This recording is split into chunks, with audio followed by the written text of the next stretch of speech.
For every opinion or belief someone may hold, there will be another party who just as strongly oppose that idea.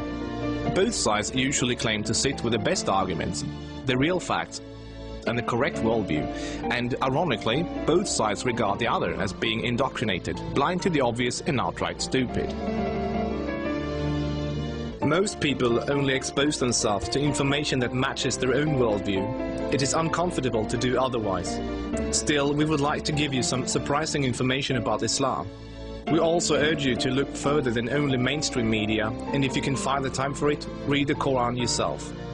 To get you started, we'd like to present you 3 things you probably did not know about Islam. 1. Islam has not been hijacked. That Islam has been hijacked is what non-Muslims naturally assume, because they assume all religions are the same.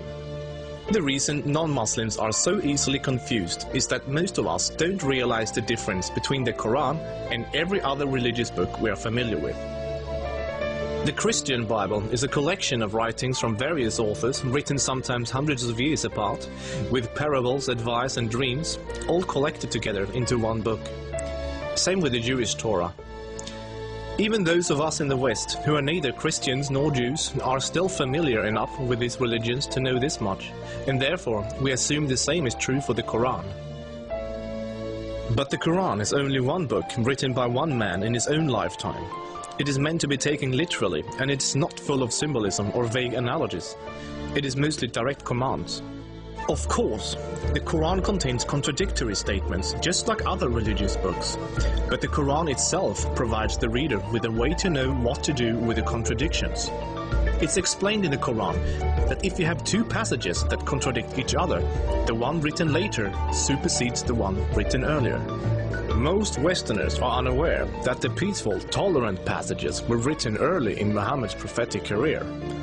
According to the Quran, those passages have been abrogated by later, more violent and less tolerant passages. So, when most Westerners hear jihadists quoting violent passages from the Quran, and then peaceful Muslims quoting peaceful passages, they interpret that the way they would if someone was quoting the Bible or the Torah. They think to themselves, oh, there must be many different and contradictory passages, like there are in other religious books, so Muslims can pick and choose what they like and justify whatever actions they want to take. But the Quran is nothing like that. There is no picking and choosing.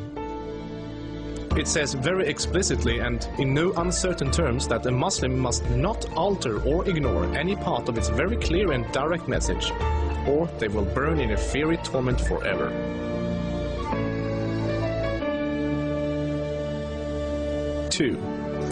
Striving to institute worldwide Sharia law is a religious duty. Many people don't realize how politically oriented Islam is at its core. In fact, Islam is less of a religion than it is a religious ideology. It includes a mandatory and highly specific legal and political plan for the whole society, Sharia. There is no separation between the religious and the political in Islam. Rather, Islam and Sharia constitute a totalitarian means of ordering society at every level, including ritual worship, transactions and contracts, morals and manners, beliefs and punishments. In the Quran, Allah makes it clear that man-made governments, such as a democracy, and free speech, such as criticizing the Quran, are abominations and must be eliminated. The modern expression creeping Sharia is used to describe the slow, deliberate and methodical advance of Islamic law in non-Muslim countries. Official Sharia courts already operate in the UK, handling cases ranging from divorce and financial disputes to domestic violence. Attempts to introduce Sharia in the legal system in Germany, Sweden and other European countries are ongoing.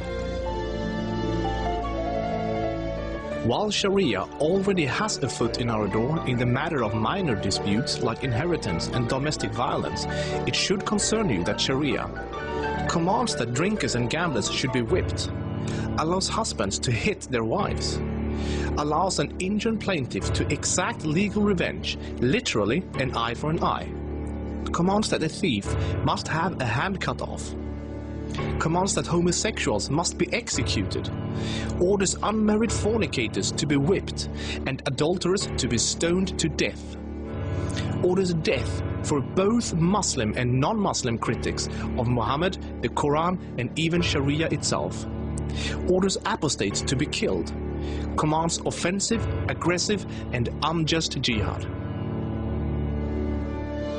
As written in the Quran, Sharia is the law of Allah.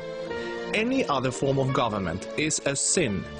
It is the duty of every Muslim to keep striving until all governments have been converted to Sharia law.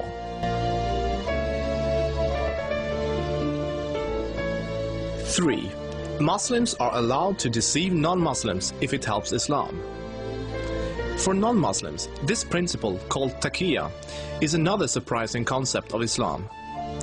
While most other religions speak highly of truthfulness, the Quran instructs Muslims to lie to non-Muslims about their beliefs and their political ambitions to protect and spread Islam. There are many examples of today's Islamic leaders saying one thing in English for the Western press and then saying something entirely different to their own followers in Arabic a few days later. Deceiving the enemy is always useful in war, and Islam is at war with the non-Islamic world until the whole world follows Sharia law. All non-Muslims living in non-Islamic states are therefore enemies. So deceiving Westerners is totally acceptable, even encouraged, if it can forward the goals of the spread of Islam. As a recent example, the Islamic American Relief Agency were seemingly raising money for orphans, but in fact giving the money to terrorists.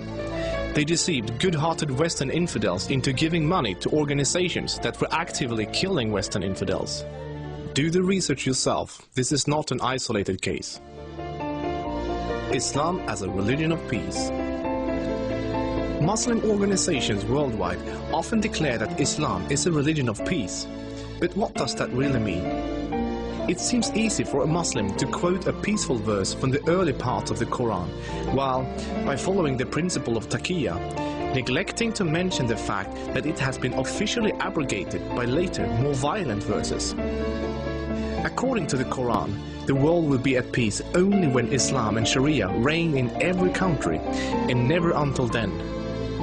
This is why every Muslim can truthfully say that Islam is a religion of peace. If any of these points took you by surprise, then there is surely much more you still don't know. This subject will affect you in the near future, so take the chance to inform yourself now before it does.